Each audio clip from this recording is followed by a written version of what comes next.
Okay, thank you. Yeah, I'm Rob, and we're going to talk about Bayesian deep learning with 10% of the weights.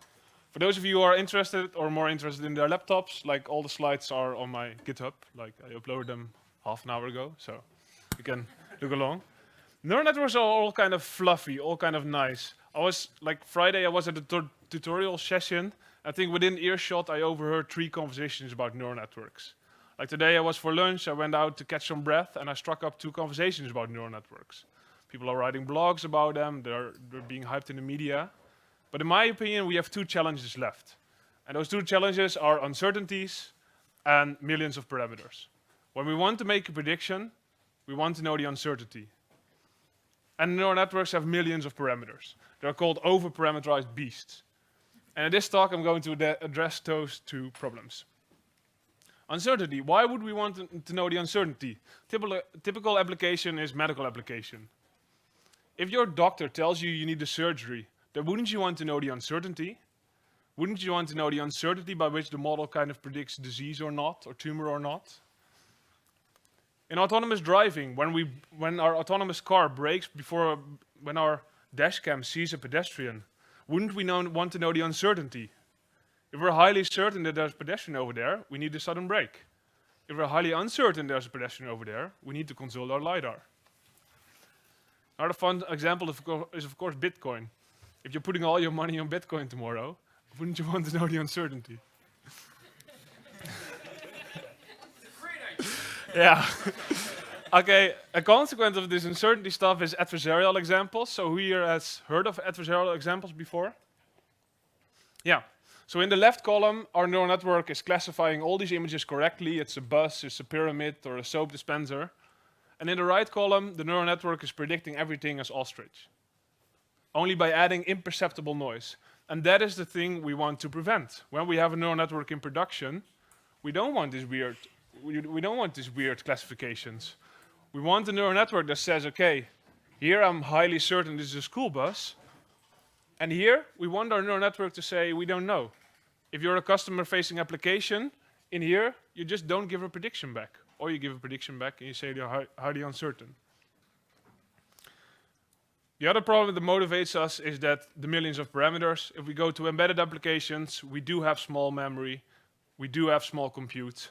So every parameter that we can drop, neural network pruning means literally dropping parameters, setting parameters to 0.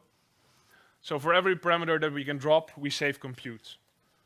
Obvious example is real-time inference. If we want to do real-time inference, every neuron, every parameter, every layer that we can drop, less compute. Now I'm kind of a little bit curious to you. So who here has read a blog or a paper about neural networks before? Who here has trained the neural network before? Can be in Keras. And who here has ever put a neural network in production? Yeah, so it's less hands. And actually, so this talk is a little bit about that gap. I feel those 2 challenges are preventing us from putting it in production. If those examples didn't motivate you, then for the coders, this is kind of the pseudocode of my talk. In my opinion, for training any neural network, this is kind of the pseudocode we care about. We make a model, we train those some data. If we go for an embedded application, we prune it. Pruning means dropping parameters. And then this line is what we care about. Model.predict, input goes in, prediction, and uncertainty comes out. And the approach that we're going to take is we're not going to do something new. I'm not going to talk about the latest archive paper or the latest research. We're going back to basics. We're going back to Bayes' rule, 18th century. We're going back to variational inference, for those who know what it means. But it has been around since 1993. And for getting uncertainties in our predictions, we're going back to information theory. We're going back to Shannon's information theory from like 70 years ago or 60 years ago. Going back to basics. What are we going to do? We are going to apply Bayes' rule. And no slide on Bayesian deep learning is finished without the neon sign, so I also have the neon sign. Bayes' rule says we have a prior belief, we have a model, and then the model has parameters over which we have a prior belief, we observe some data in our likelihood, and then we have a posterior belief. And actually, this is not something new. We've been using Bayes' rule all the time. So who here has ever done ridge regression, or weight decay, or L2 regularization? Pretty much all the hands go up, right? When we do weight decay, or ridge regression, or L2 regularization, we were in fact using Bayes' rule. Using those methods was saying we have a Gaussian prior on our parameters. And then the thing we did is that we used stochastic gradient descent to find one of the parameter vectors that minimized our loss function. And now the difference that we're going to make today, is that we're not going to find one parameter vector, but we're going to approximate our posterior and sample many parameter vectors. And you might rightfully ask, why would we want to do that? Because if we approximate our posterior, this approximation will tell us which parameters we can drop. And if we can sample many parameters from this approximation, we can use it to get the uncertainty. So we want to approximate and then sample many parameters from it. Let's get a little bit of a visual perspective on that. This is our old style neural network. We have a vector times a matrix gives another vector times another matrix gives an output. And now the difference that we're going to make today is that instead of inferring these parameters, we are going to infer distribution for each parameter. So you see the change. I like it a lot. Yeah, we make a Gaussian approximation, and just to get a little bit of just to get it very concise, a Gaussian has two parameters. It has a mu and a sigma. A mu tells, okay, where is the most probable value of the parameter, and the sigma says, like, how much do we believe in our posterior that it can fluctuate. So instead of inferring one parameter vector, for each parameter, we're going to infer the mu and the sigma.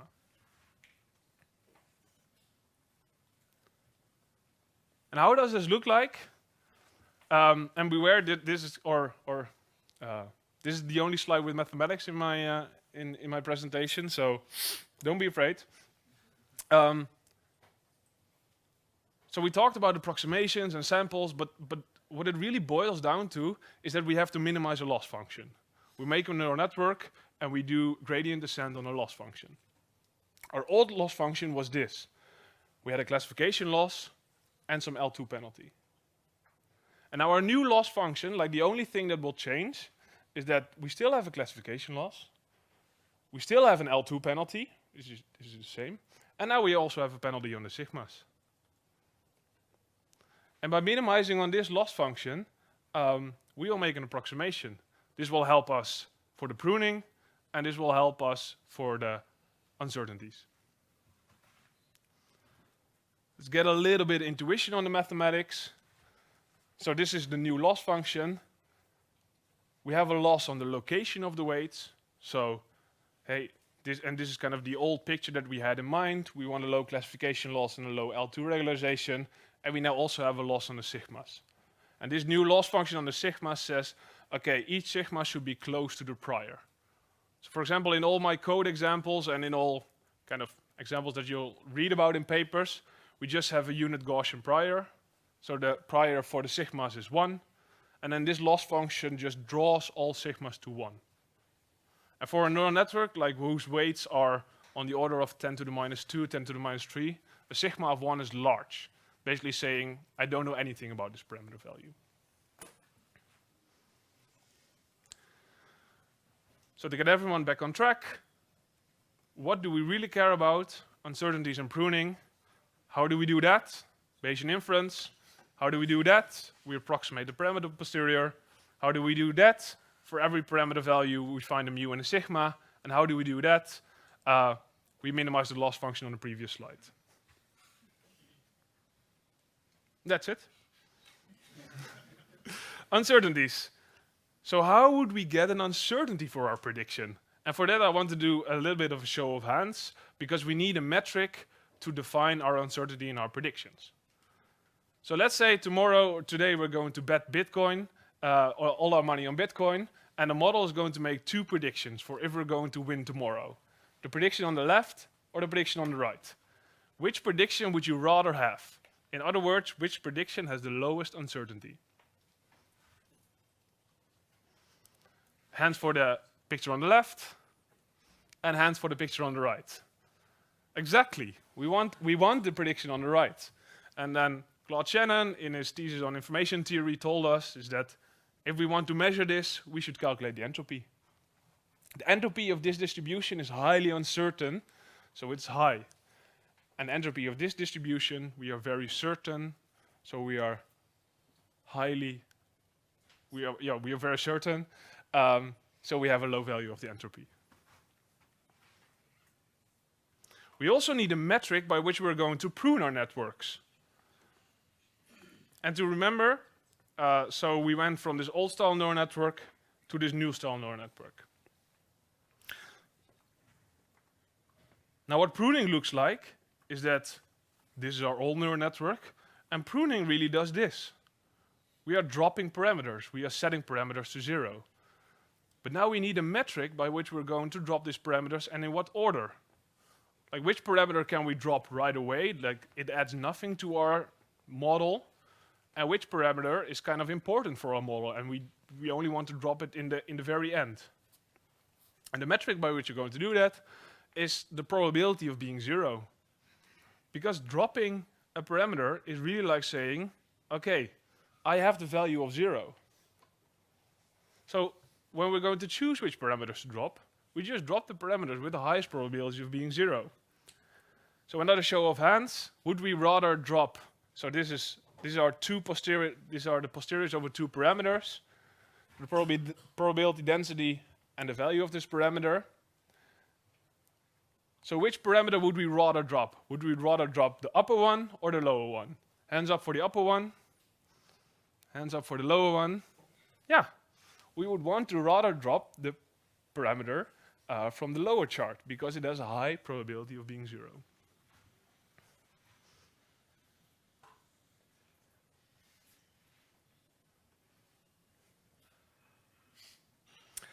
So now let's have some fun. Let's do this on data.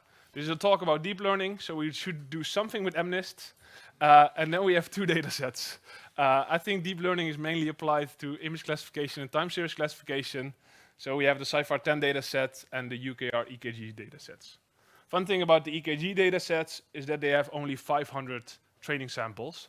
And we're going to fit a neural network of 500,000 weights to this 500 training samples. And that is the added benefit of being Bayesians. Bayesian don't overfit. So MNIST, who here has worked with MNIST before? Probably a lot. Like some people call it the hello world of deep learning. This is what MNIST looks like. It's the handwritten digits of like 0 to 9.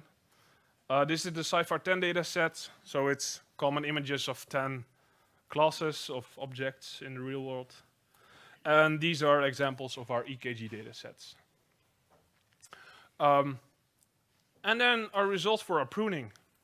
So remember, for every distribution, we have a mu and a sigma, and we can calculate the probability of that parameter being 0 in the posterior.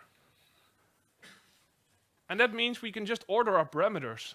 We can order our parameters by the probability of being 0 and start dropping them.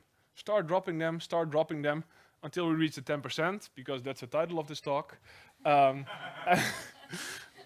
then we can see what the validation accuracy does. And that is, such a plot is what we would end up with. So here we start on the left, and we order them by the probability of being 0. And as we drop more parameters, the validation accuracy stays kind of the same, and only at about, when we have 10% of the parameters left, only then does the validation accuracy goes down. So this plot is saying if we're using only 10% of the weights, we can still expect kind of very good validation accuracy. And the same thing we can do for CIFAR. CIFAR is more real world, I guess, than MNIST. CIFAR has, let's be skeptical, maybe at about 85, so about 15% of the weights, only then will the validation accuracy go down. Our third data set was the EKG data set. And as I said, the fun thing about this data set is that we have only 500 samples. EKGs, I think it's a time series of 128 timestamps, and we have only 500 samples. The validation set, by the way, is 4,000 samples, so it is a good representative of the validation accuracy. And the fun thing about this chart actually is that we see that when we've dropped like 90% of parameters, we still have good validation accuracy. Maybe when we drop even 95 or 97% of the parameters, we still have good validation accuracy. And only then does the validation accuracy drop. And that is because we have only 500 training samples. So a lot of our parameters in our posterior will have very high standard deviation because we don't have any data to learn something about them or to find a value for them.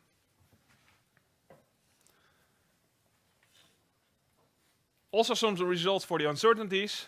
Uncertainty is kind of a weird thing. We all have an intuition for it, but how do we... I was actually wondering at home, or thinking at home, how can we actually see that we are uncertain? So I figured, okay, for image classification it's a little bit easier, because for example for images we know that if we add noise, we should be more uncertain.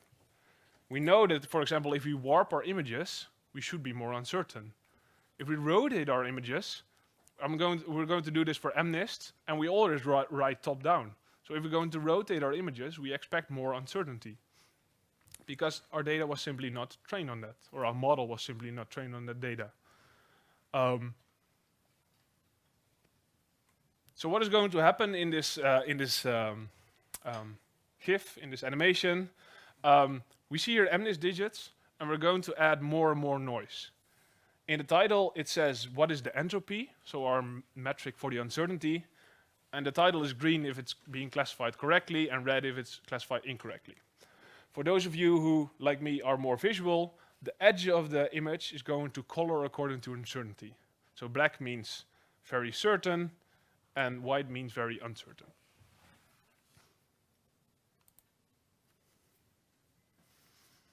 Yeah.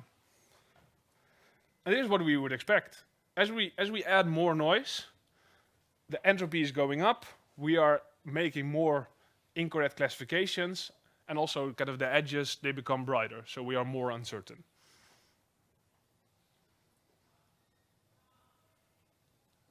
And this is a fun thing, because like it also is in our intuition, but if the uncertainty goes up, so do the misclassifications go up.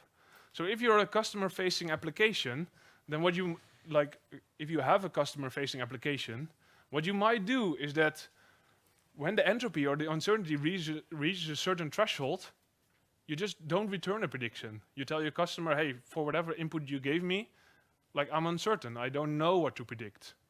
And this is actually preventing those adversarial examples from happening, because then you return like no prediction. Same thing happens with rotation. So we always write top down. So of course, as we rotate images, misclassifications increase, uncertainties increase. Here they even get like super white. Yeah, and the same thing for warping.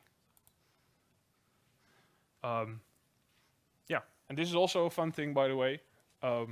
This 9 is kind of written very oddly, I guess, with respect to the MNIST data set. So we see already that even without warping, we are highly uncertain about it. So uncertainty is not always telling you if it's a misclassification or not.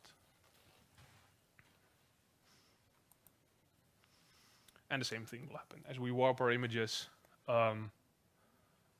more uncertainty, more misclassifications, just more mess. This is kind of a situation where we tell our customers, hey, we don't make a prediction. And this is actually a moment I'm very nervous for. I haven't slept well last night because now I'm going to do a demo. And demos don't go well. So, because I have enough time, I guess. So what we're going to do is that, like in 2 minutes, I'm going to ask someone from the audience to draw some MNIST digits. And then I will actually run the network and see on which prediction it was certain or uncertain. So how would it look like? For example, I can draw a 4, or this is kind of a Y. I can draw a 3, but I can also draw a smiley.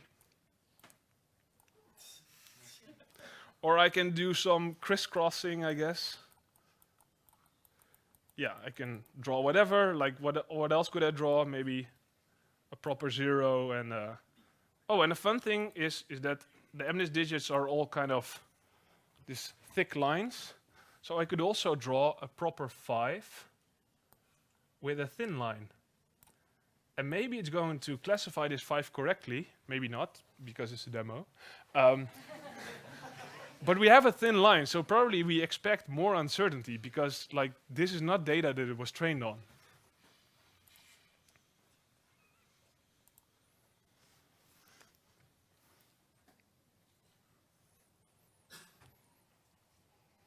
TensorFlow starting up. Yeah, and this is why you don't do demos live.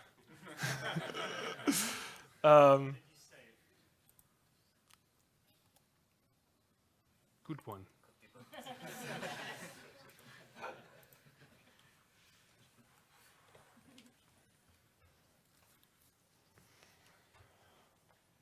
Yeah, yeah. Okay, thank you for the tip. Yeah. And this is exactly what we hope for, because like our smiley, it has a high entropy. Like it's colored according to the uncertainty. So it is getting kind of in the red zone. We have high uncertainty, and also the prediction is incorrect. Like what would be a smiley? But for example, for this tree, like this is a proper MNIST tree. So we have a low uncertainty, very blue, and a correct classification. Also for this 5, we see a little bit that the uncertainty goes up. Not much, but you get the point. Yeah, so now someone from the audience can come up and draw 6 MNIST digits. Just someone who has a very like stable hand, who's not going to. Okay, someone very eager. Yeah. Okay. Yeah. You see the 6 boxes. You can draw 6 MNIST digits. And also do one with kind of junk, so we can actually see.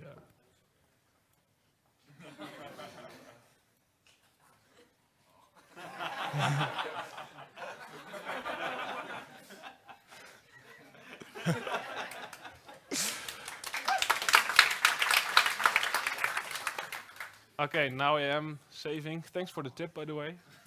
I don't know who gave it.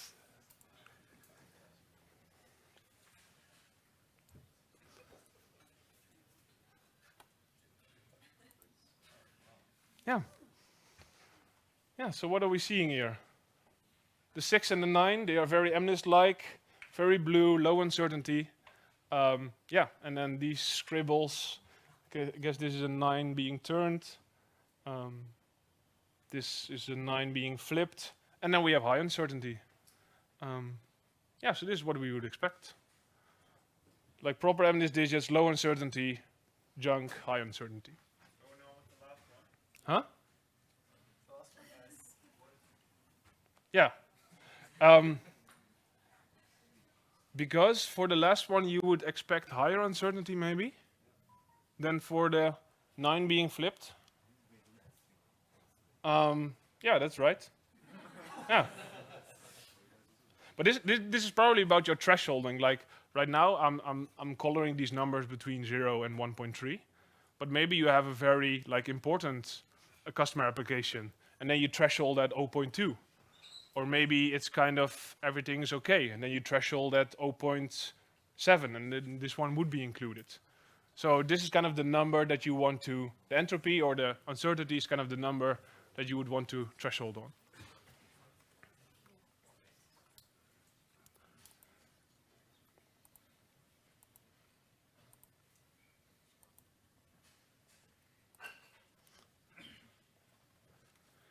Okay, so what are the takeaways of our discussion? What are the takeaways of this presentation? For neural networks are all kind of fine. They're being hyped. Everyone is talking about them, not putting in production. Everyone is talking about them. We want to know the uncertainty. For critical predictions, we want to know the uncertainty. This makes us robust against adversarial attacks, because like from a certain uncertainty onwards, like we just tell our customers or our users, hey, we are uncertain, and we want to prune networks for small memory and small compute. I believe in open source, so all the code is online on my GitHub. I even have a further reading section for the people who like to dive a little bit deeper in the math or the application. And I think the README of the GitHub also explains what is happening in the code and stuff. And that's it, and I'm happy to take questions.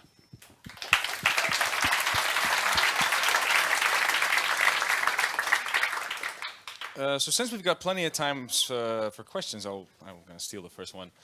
When you prune the network and you remove a weight, I'm assuming in this case you're literally going all the way until 10% is left. Do you retrain in between? No. Is that a good idea or a bad idea to retrain? Would it maybe add something, or would there be something going wrong if you do?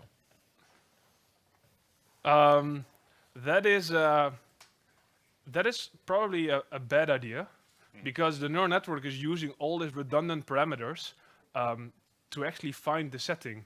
So for example, we start with the UCR, with the EKG data set, we start with 500,000 weights, and we can trim it down to 50,000 weights. But if we would have started with 50,000 weights in the first place, it might not have found such a good parameter values, or such a kind of a local minimum. So it's probably a bad idea.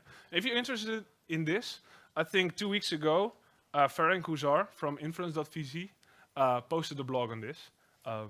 So I can include a link. But he wrote a blog on this, why this is not such a good idea. So yeah, that's the answer. I'll read the blog. There's a lot of questions, so we might not get to everyone, but I'll just randomly get the mic to all of you.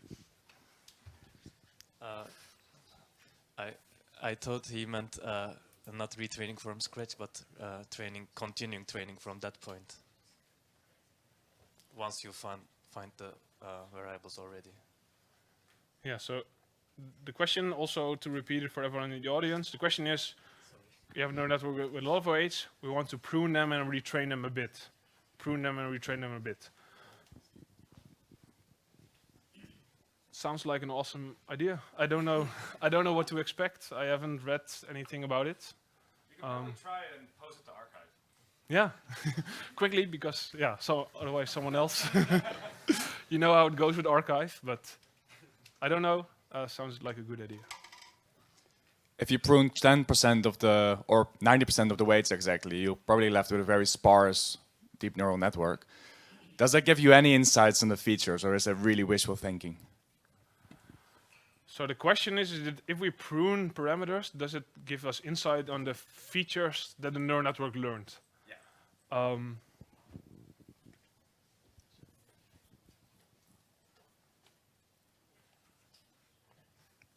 Maybe, I don't know. What is, no. Okay. Would it be an interesting thing to research? Yeah, just a really quick question, because you left lots of the implementation out, and I'll definitely look at your code later. But what do you use for the variational inference part of the analysis? Use like Edward or some other library? This is like, so the question is like what I use for the implementation, pure TensorFlow. Cool, okay, nice. So like only bare TensorFlow. Okay, and then basically you're just implementing yourself the way that you prune the parameters afterwards, based on those distributions. Okay. Yeah. And also for the KL divergence, because our prior is Gaussian and our approximation is Gaussian. Yeah, I see you smiling. You get the point. Yeah. Okay. Like the math works out. Yes, come on.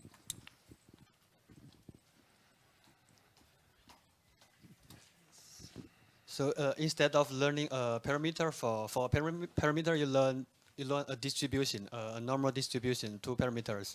And I want to know, how does the inference process work? I mean, it's a distribution. I have more questions. There's others also, too.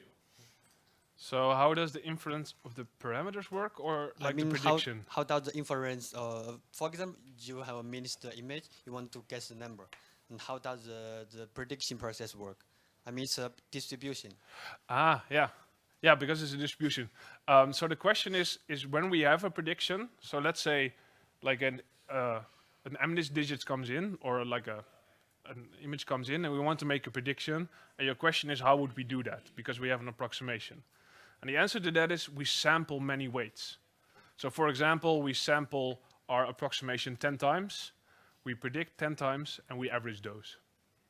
Okay, so will there be a problem like even you sample for 10 times, for the same image, there will be different results if I predict it for twice? Yeah, but it's not about those different results. It's about averaging those, because that is we are then sampling from the posterior predictive distribution. So we are actually averaging those, and that is what gives us our uncertainty. Okay. So a final question. So could you put the slide to the pruning ECG? You pruning the ECG dataset, the network trained on ECG dataset, and the performance, the curved line chart, the slides. Your question if it's online? Yeah, it's on the slides. I mean. Yeah. So I saw sometimes when you prune the more parameters, the performance is higher. It might be. The line chart, apparently, you could bring the slide up. Yeah. Maybe this is more kind of the question that we want to discuss later. Because it seems like a very intimate thing. You mean this small bump? Or the next one, ECG. You see, it's a big jump. It goes back up again. it goes back up a little bit. Yeah, I've been thinking about that too. I don't know. I don't know. I noticed it too. I guess it's kind of because I have all kinds of wild hypotheses, which like I don't want to confuse everyone with. So let's leave it as an open question. So you said that Bayesian method cannot overfit. Why is that?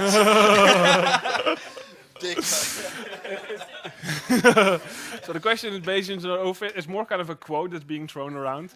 But the reason it doesn't overfit is that, for example, we have 500,000 weights, and we have only 500 training samples for the EKG data set. Then just a lot of those parameters are going to have a very high uncertainty, very low certainty. There's actually a proof that, no, maybe that's not the direction, but there's a lot of parameters with a very high uncertainty. And if we take all of those uncertainties into account, we can never overfit, because we have only enough training data to fit a couple of those parameters.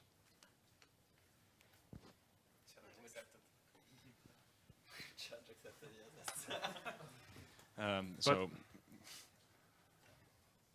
I can maybe refer you to a little bit of a proof in terms of mathematics to what you were asking for. I'll get a whiteboard ready. Yeah, yeah. I'll link you. I have the book chapter in mind. It's from the book from Andrew Gellman, Bayesian data analysis, and he has like a chapter on this. I look it up and I email it to you. There might be time for one more short question. Short question? Like one and part of three? No, just one short question. Do you use for determining the uncertainty, the entropy of the probabilities across the categories, or the entropy of the distribution of the most likely category? So the question is over what distribution the entropy is being calculated, and entropy is being calculated over all possible predictions. So over all possible classes. So similar to the predictions made by a softmax Yeah. final layer. Yeah. For which you don't really need a Bayesian approach. You don't, but then you have the adversarial examples. Because one softmax can be... That's also a nice intuition that I have kind of in the back of my mind. One parameter vector can be fooled by an adversarial attack, but if you sample like tens or hundreds of them, you can't fool them anymore. Approach is for the adversarial attack. Yeah. And Yeah. just And also, if you're interested, and also for the rest, in the further reading section, I included actually a paper that shows this. Is that as adversarial attacks become stronger or more widespread, that also the uncertainty increases with the strength. I believe there will be a small entourage traveling with you as you're going to get coffee, so just be mindful. Okay, yeah. There are many people, I think, who still want to ask questions, but I don't want to deny you your coffee break. So let's give one more final round of applause to Rob. Thank you.